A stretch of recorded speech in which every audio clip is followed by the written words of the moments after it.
Hello, welcome back to Black Book Stacks. I'm Hoshonda Sanders. I'm a writer and a book nerd, and this is my new Black Book YouTube channel. Excited to join the community of booktubers who are out there doing the thing, who've been doing the thing, who set the example, which I really appreciate. This next book is quite a beauty and an honor to talk about. It's called Breathe, A Letter to My Sons by the incredible Imani Perry. And it's a short one, but it has lots of just incredible lines in it. And, you know, I think it's interesting because every time I have considered or thought about having children, I have thought about just the ways in which our society is so pit against Black children and the damage that we do to them. I was just actually reading something about I think an 8-year-old named Gabriel who was cyberbullied and committed suicide, and he's 8 years old, which is just like, it's beyond tragic, right? Like, it is an indictment of the world that we live in, that there can be young Black children who feel so devalued and run over that they snuff themselves out, which is just incredible to me. So what I love about Breathe is that it makes me think of, I mean, it begins with fear, right? So like most of the things that Imani Perry does and contributes to scholarship and to the world at large, to journalism, to literature, to America, is this sort of quiet certainty, this sharp and elegant truth that is delivered with like a deep kindness and sweetness.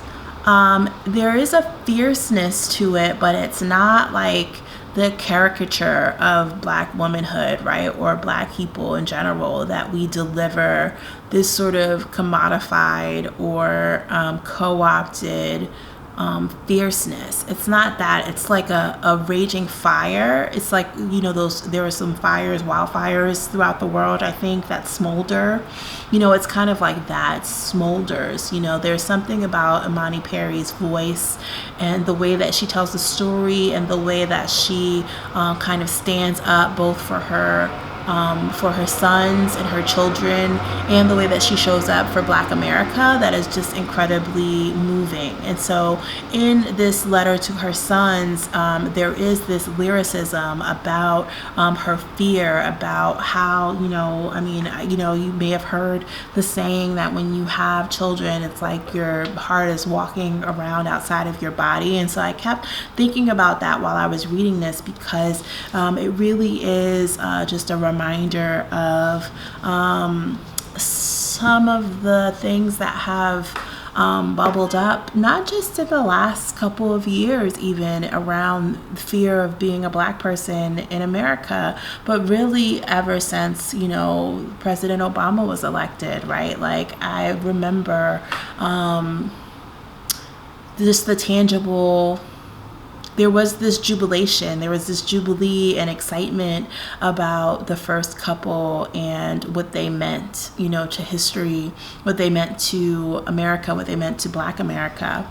But there was also this really tangible sense of fear that they wouldn't make it, that their children would be harmed. At that point, Sasha and Malia were little bits.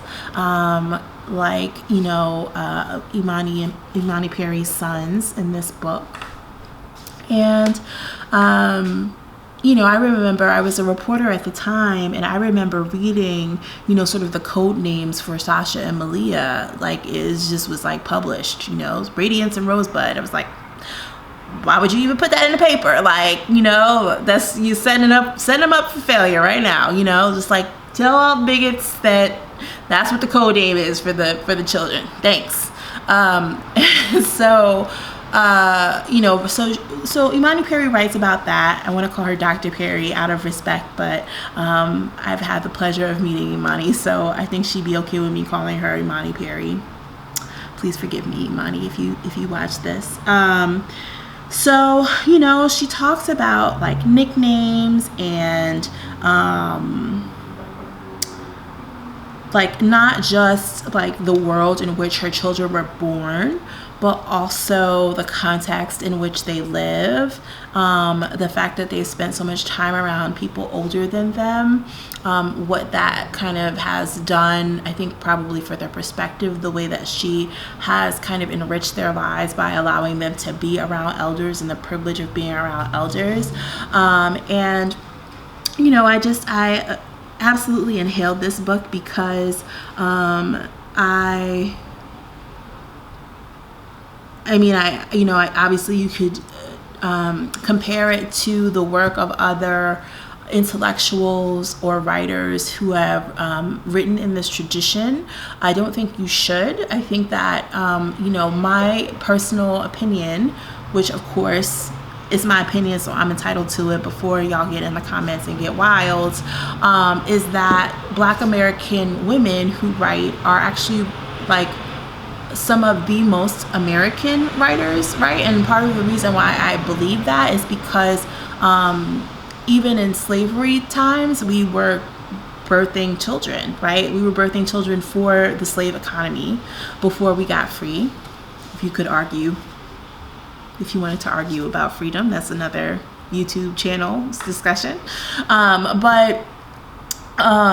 Because we have, I think, borne the brunt of the slave economy and its pitfalls and its tragedies, its terrors,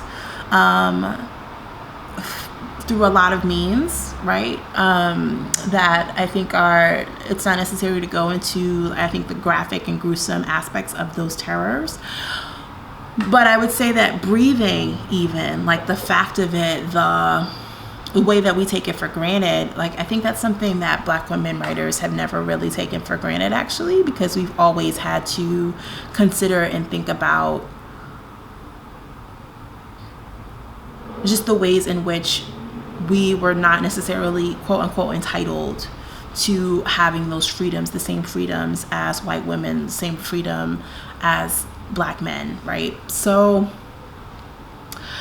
in this book, Imani Perry does an amazing job of sharing with her sons their legacy and the tradition in which they are living, which is not one of suffering, but of rising and of resilience and of breathing, right? They have a right to air. They have a right to fresh air.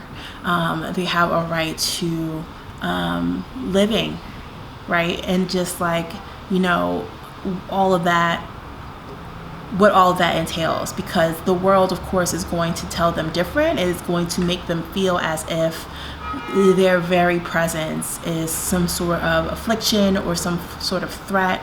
And in this book, she essentially says, no, you are loved, you are adored, you are here in a tradition of great love and incredible people who have been fighting for you to just live and to just be for many, many centuries. So for that reason and many more, I loved and just really enjoyed this book. I highly recommend it. It's wherever books are sold. I didn't write a review about it because I just didn't have time, but I did think it was important to mention in this context because it came out, I believe, in September. It's an incredible contribution to Imani Perry's vast oeuvre. See, got me out here trying to speak French. Her, body of work. Sometimes I try to be fancy and I know it's not gonna work, but it's worth trying. So yeah, you should definitely pick up Imani Perry's book. Thank you for hanging in here for Black Book Stacks. And I hope you enjoy the book if you pick it up. I'd love to hear your comments below. Thanks again for your likes, shares, and subscribes. I'll see you again soon.